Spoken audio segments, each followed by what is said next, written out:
Meryl Streep is not just the greatest actress of our time. She is cinema's immortal heartbeat. A woman whose face carried whole worlds, whose performances became mirrors for our own brokenness, our regrets, our unspoken wounds. But behind every role that redefined Hollywood, behind every award whispered in awe, there was a woman quietly unraveling. Piece by piece, decade after decade. Today, at 76, the applause has dimmed. Her circle has grown silent, her footsteps softer. And the question no one dares to ask is finally echoing through Hollywood. What really happened to Meryl Streep? Before we begin, take a moment.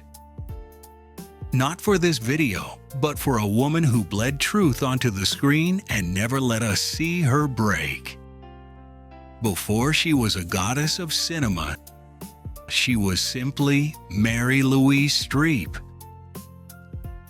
A shy girl in thick glasses, trying to disappear in a world that rewarded sparkle over silence. Her father, disciplined and precise, told her life must be earned. Her mother, a bohemian dreamer, told her she could be anything. But having two parents pulling in opposite directions doesn't always make a child stronger. Sometimes,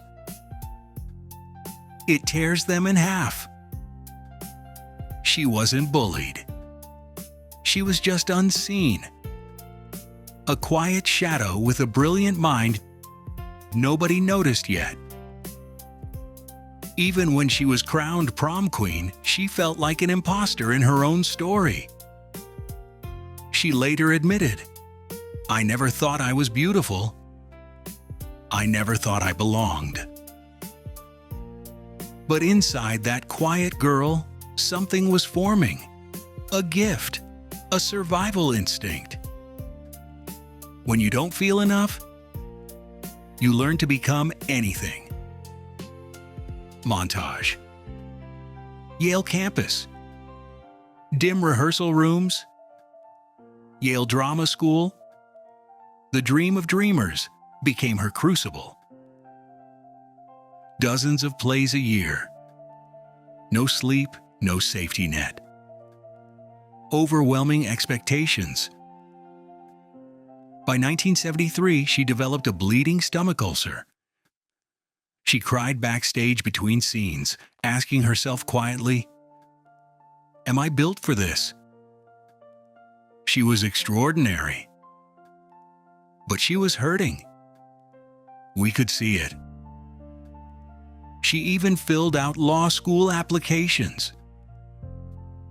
Not because she wanted a new path, but because she wanted escape. Yet something kept her there. A truth deeper than ambition.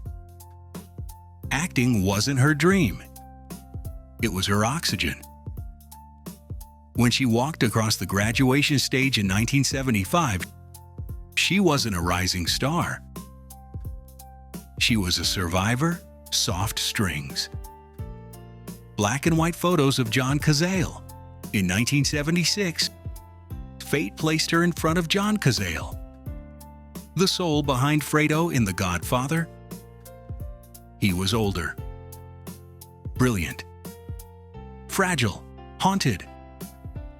And he saw her, truly saw her. John adored her. She adored him. It was quiet, pure, like watching two souls recognize each other. Then came the diagnosis. Terminal lung cancer, spread to the bones. Meryl was 27. Her world should have been exploding with opportunity. Instead, it collapsed, and she stayed. Not out of obligation, but out of a love that felt ancient. She slept in hospital chairs, held his hand through waves of pain. negotiated with film producers to keep him employed on The Deer Hunter. He died in her arms on March 12, 1978. She was never the same after John. Part of her froze in time. That heartbreak became the well from which she pulled all her future performances. Footage of early films. 6 months after losing John, she married sculptor Don Gummer. Not to forget, but to survive.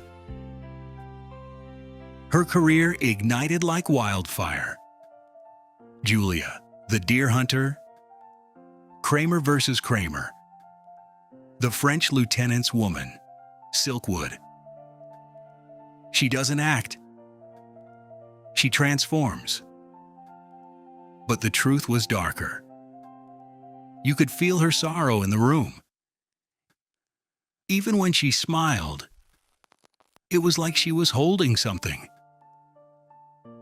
She wasn't chasing fame. She was outrunning grief. Then came the role that shattered her. Sophie's Choice. She learned Polish, learned German, starved herself, buried herself in the trauma of a Holocaust survivor until the lines between character and self dissolved. Crew members cried behind the camera. Meryl collapsed emotionally after takes. Years later, she said only, "It broke me." That wasn't acting. That was a soul ripping itself open. Oscar number 2. Legend status cemented. And yet, she lost another piece of herself. Silkwood, Out of Africa, The Iron Lady, The Devil Wears Prada. Each role cost her something. Each character asked for a scar.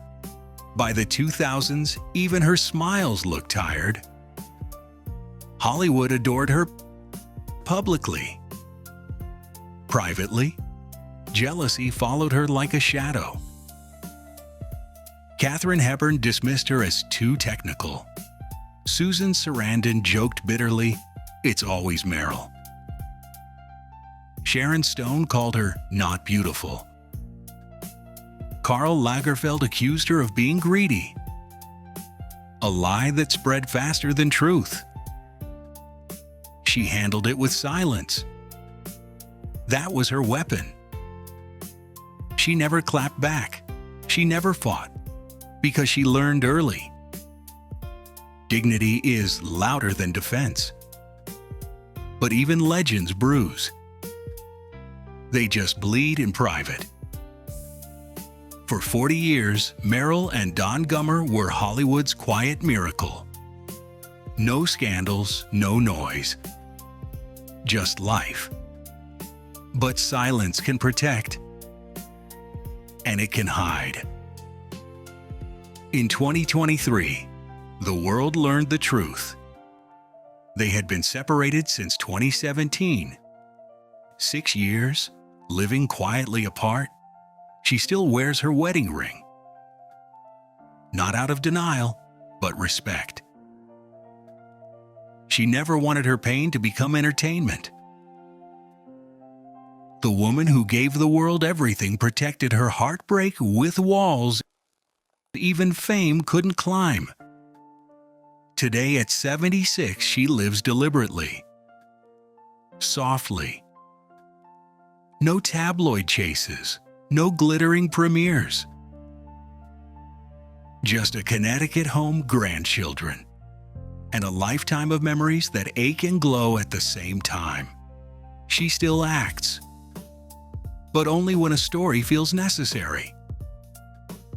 She still gives, millions donated quietly to women, students, and artists.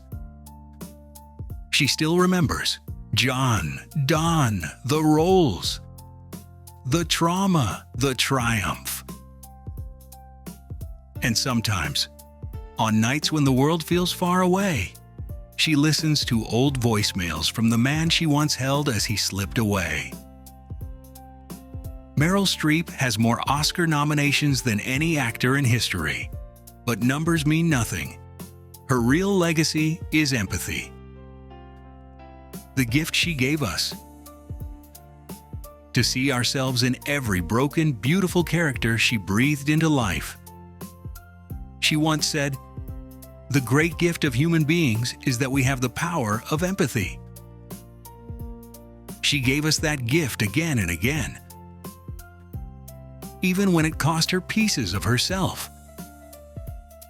So if you ever cried with Sophie, laughed with Donna, feared Miranda, or mourned Margaret, leave a comment. Say thank you.